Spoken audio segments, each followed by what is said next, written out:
You can't even prep the food right. Bring it to me now. You're making Mom mad. My husband swore and left the kitchen with an extra bottle of wine.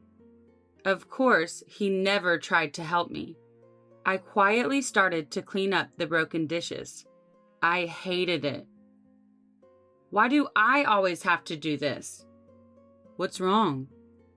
At that moment, my father-in-law, Tyler, who had apparently come late, showed up in the kitchen, probably having heard the sound of broken dishes. He looked surprised to see so many lined up in the kitchen. Wow, did you do all this yourself, Katie? It happens all the time, I told him in a self-mocking tone of resignation. Then I gathered up the pieces of plates and stood up. Seeing me like that, my father-in-law was speechless. His surprised expression turned into an angry one, seeing the miserable look on my face. Tyler said, I'm going to ask my wife what's going on. You should come too. After saying this, my father-in-law took me with him to the living room.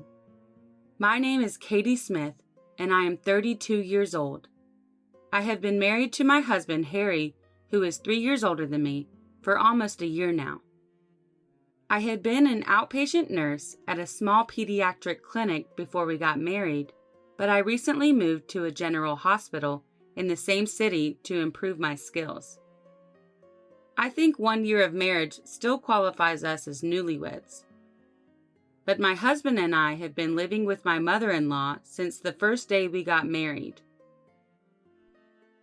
My husband wanted to move in with his mother because he was worried about her being left alone because his father was working out of town. At first, I thought it would be comforting. I thought we'd help and support each other during busy times. But I soon came to realize that I was wrong. Katie, you are terrible! It was my first night shift after changing jobs. I worked between midnight and 8:30 a.m., which I wasn't used to. I came home exhausted and dizzy. Then I was greeted by a rude comment from my mother-in-law. It was 9 in the morning. My husband was at work. Usually at that time, our neighbors passed by our house. Whether or not she realized this, she cornered me and shouted in a loud voice, easily heard from outside. Miley said, "You didn't even make me breakfast! What are you thinking?" What breakfast? I was confused. I had prepared breakfast for them last night before going to work, so I assumed my husband ate all of it. When I pointed this out, she still didn't stop. I rubbed my sleepy eyes and decided to make breakfast again for her. Miley said, "You're inflexible and exhausting." I finished making her breakfast, and she didn't even say thank you. Instead, she said, "It's too salty." She took one bite and complained, but I was sleepy and foggy-headed, so I tried to ignore her complaints and left the room to go to bed as soon as possible. But she stopped me. "Hey, Katie, where are you going? You still have dishes to clean up." "I'm sorry, Miley. I just finished my shift. Could you please wash them?" "Huh? What are you talking about? Cleaning up is a part of cooking, isn't it? I left the cleaning and laundry for you to do. So if you're gonna take a break, can you take care of those things first?" "Well, it'll have to wait until I get some rest." "What do you mean? You're Harry's wife, right? And you don't have a child to keep you busy, so..." Okay. She apparently wasn't gonna let me rest. I hoisted myself up and did the chores my mother-in-law ordered me to do. She has recently been saying, "When you have a child, leave the housework to me," which is a not-so-subtle hint for me to hurry and have a child. My husband is an only child, so she's even more focused on me giving her grandchildren. Miley said, "I heard that my friend's daughter-in-law and son conceived on their honeymoon. Also, another friend's daughter-in-law is already a mother of 3. I'm so jealous. I can't wait to meet my grandchildren. I actually do want to have a baby as soon as possible. At least I wouldn't have to worry about Miley hounding me. But I don't have a baby yet. This past year, I've been taking care of my body, taking supplements, and I even visited a shrine that is blessed with the power of fertility. I've tried everything, but I still can't get pregnant. When I finally finished my work, I turned to my mother-in-law to tell her that I was going to take a break. But before I could open my mouth, she smiled and said, "Thank you for your hard work, but it's almost lunchtime. Pasta is fine for me." I finally was able to go to bed at noon. "Hey, honey, about the fertility treatment. The doctor at the clinic said they want us to see the doctor together to make a treatment plan. So could you free up your Saturday morning?" One rare evening when our schedules didn't overlap, I told my husband about what happened at the fertility clinic. It was just my first visit, so I only had to submit my basal body temperature chart, have blood drawn, and undergo a light medical interview. My husband said, "What? What's that? I've never heard of that before." "You told me to go to the hospital since I was worried about not being able to have children." "I did say that, but why do I have to go?" I understood his doubts. Although obstetrics and gynecology is a different field, in the beginning, I also had assumed that fertility treatment was something just for women. That's why I went to the clinic alone for my first visit. But then the doctor in charge told me that cooperation of both the husband and wife is essential in the treatment. The doctor explained to me that in order to conceive, the normal reproductive function of the husband is important as well as the wife's eggs. They check the amount and concentration of semen, motility rate, sperm morphology, and other parameters. By doing so, abnormalities such as azoospermia can be detected. Depending on the results, the subsequent treatment plan may be affected. In other words, the husband's semen test is also quite important for fertility treatment. I want you to know the treatment plan too. Why don't you do that alone? It's none of my business. That's not true. It's about you and me, isn't it? Every time I see Miley, she asks me why we don't have children yet. Don't speak ill of my mother. It's your fault because you're infertile. Get it fixed. I need your cooperation to do that. Besides checking fallopian tubes and follicles, a sperm analysis is essential for fertility testing. I'm healthy and there's no problem. We have a good marriage and I have plenty of sperm. There's no need for a semen test. Then prove it to me. Well, how would you like it if your colleagues saw you in a place like that? Are you trying to humiliate me? Anyway, I'm definitely not going. Did I ask him in the wrong way? My husband seemed to be offended, and as if to say, I'm done talking about this, he pulled the covers over his head and began to snore loudly. I looked down at him and sighed deeply. It's not uncommon for nurses to work night shifts. The schedules are different depending on the institution, but my new employer basically has a 3-shift system. In addition to the day shift, there are 4 or 5 late night shifts a month, and about 8 night shifts a month if you include the semi-night shift. But the problem wasn't my irregular work schedule. It's the constant orders my mother-in-law gives me when I'm at home. Nurses are supposed to have the benefit of being exempt from day shifts after night shifts, but since I had to take care of the house, I practically never had a day off. If I had known this is what it would be like, I never would have changed jobs. I'd been married to her son for about a year when my mother-in-law's criticism started getting worse and worse.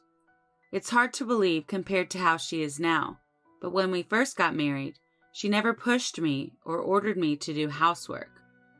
I wonder if it was because I was having fertility issues. I had been dealing with this for a little over 6 months.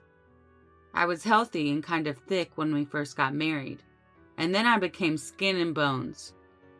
I looked sickly. but somehow my mother-in-law and husband didn't seem to notice. Maybe it was because we saw each other every day and it was hard to see the difference. One summer day, my husband happily came to me with an idea. We are going to celebrate my mother's 60th birthday this coming Sunday. She is very excited about inviting a lot of friends, so I need you to take care of the preparations. He then gave me a piece of paper. It had a list of names and contact info for the guests and a detailed menu all in Miley's handwriting. She wrote down the tableware and the brand of liquor she wanted. She even wrote the order she wanted the food to be served. I was surprised by the number of guests and the schedule. Of course, Tyler, my father-in-law's name, was on the list, but, surprised, I said, 10 people? This much food for only 10 people? And it's Sunday. It would be right after my late shift. My husband said, "My mother said that day was good for her. You'll be fine. You're always up till past noon anyway. This celebration will be held at noon, so it won't be a problem." He left the room, leaving me stunned. I doubt either of you will help me. I knew they wouldn't. It was the morning of my mother-in-law's 60th birthday celebration. As usual, I came home from a late night shift feeling woozy and did what my mother-in-law asked me to do. I had done the laundry and cleaning last night, which is good, but my husband ate some of the food that I had bought in advance, so I had to go shopping again. Thanks to him, before I could start cooking the main course, the guests started arriving at the house one after another. While my well-dressed mother-in-law showed the guests around, I hurriedly prepared drinks, some dishes, and glasses. While they were enjoying those, I tried to get the main course ready in time. I was already running out of time, but I kept working hard to get everything ready. But it wasn't easy to make up the time. "What are you doing, Katie? You're late!" my husband shouted, probably at the request of his mom. Just as I was almost ready to finish the all-important main course, my husband stomped into the kitchen. His brow wrinkled when he saw the unfinished food. "You can't even prep the food right. Bring me the food now! You're making Mom mad!" My husband swore and left the kitchen with an extra bottle of wine. At that moment, some of the plates that had been stacked on top of each other collapsed and fell off the kitchen table, shattering into pieces. I was terrified because they were my mother-in-law's favorite plates. My husband's face was calm. "That's your fault. You shouldn't have stacked them up like that." That was all Harry said. Then he left the kitchen. Of course, he didn't even try to help me. I crouched down on the floor and silently began to clean up the broken dishes. I hated it. Why do I always have to be the one to do everything? "What's wrong?" I heard a gentle voice. I turned around, surprised to see Tyler, my father-in-law, standing at the kitchen door with a large package. Apparently, he had heard the sound of broken dishes.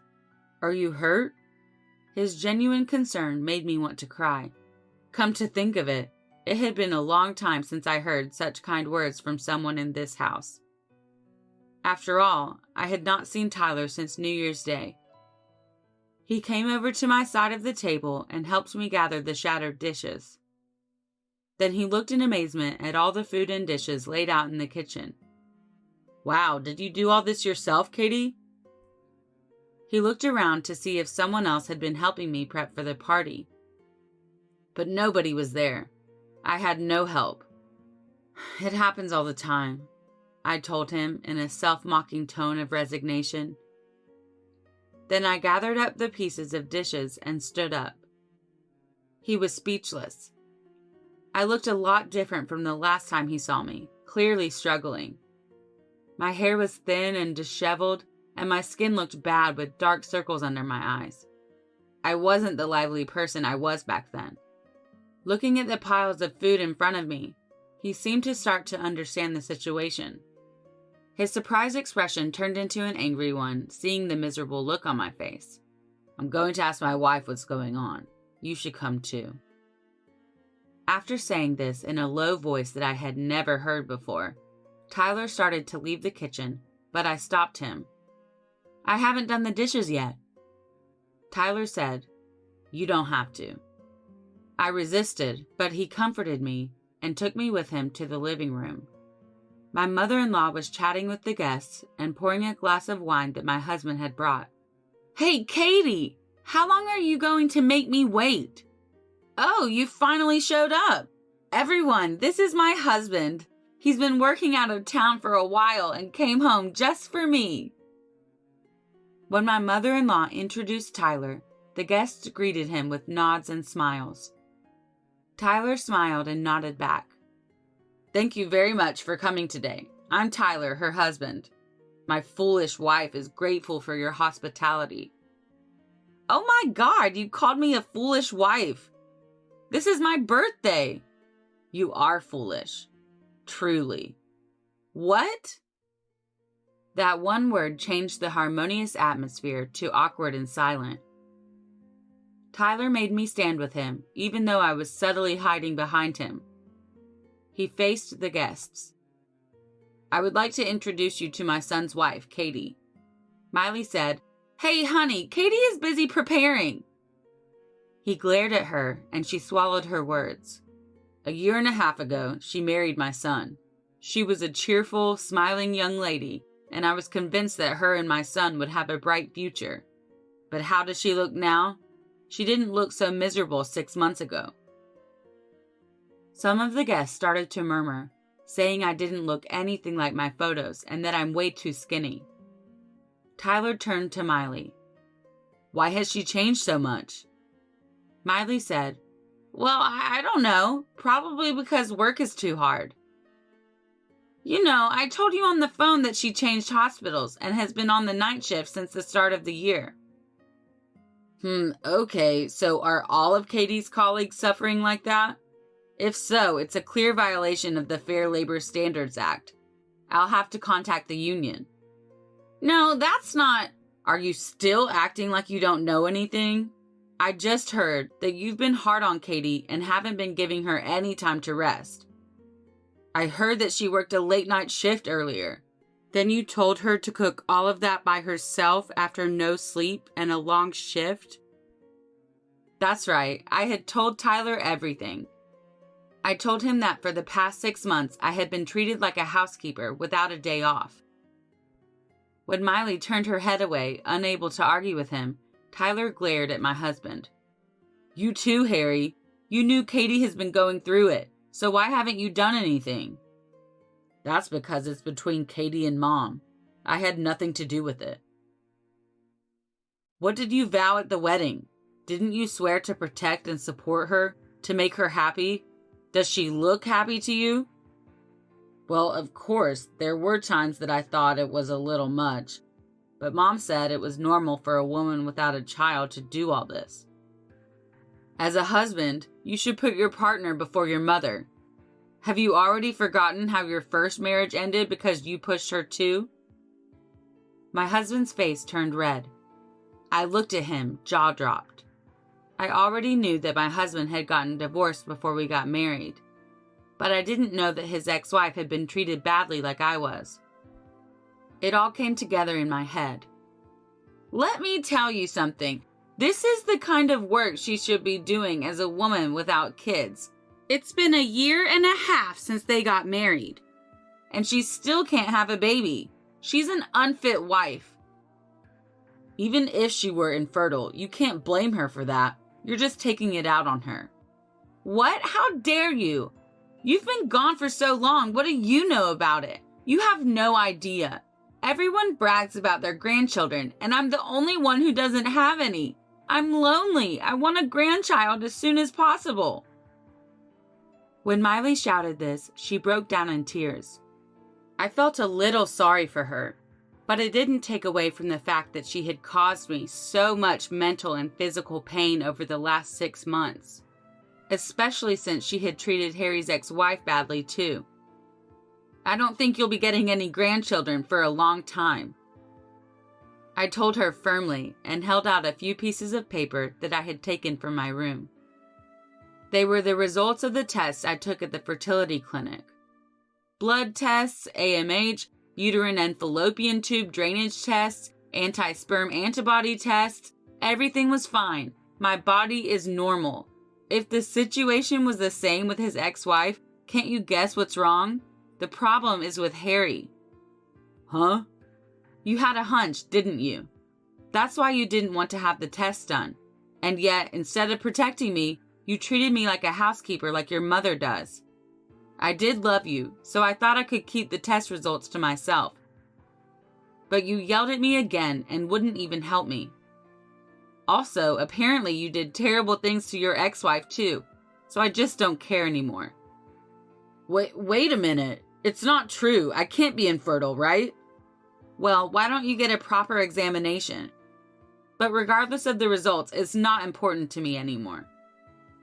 With that last comment, I turned my back on my husband, who kept shouting excuses, and my sobbing mother-in-law, and I left the living room.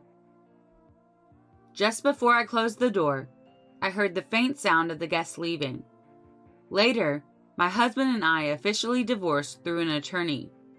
My husband was very insistent, but thanks to Tyler's recording of our conversation that day, it was proven that I had been emotionally abused by him and Miley over a 6-month period. Plus, my husband had a sperm analysis and found out that he had a zoospermia, and my mother-in-law was furious with him. After my husband and I successfully completed our divorce proceedings, my ex-parents-in-law decided to divorce too. Tyler said, I had hoped that Harry and Miley would change their minds due to his ex-wife's case, but it didn't happen. He said that was the reason.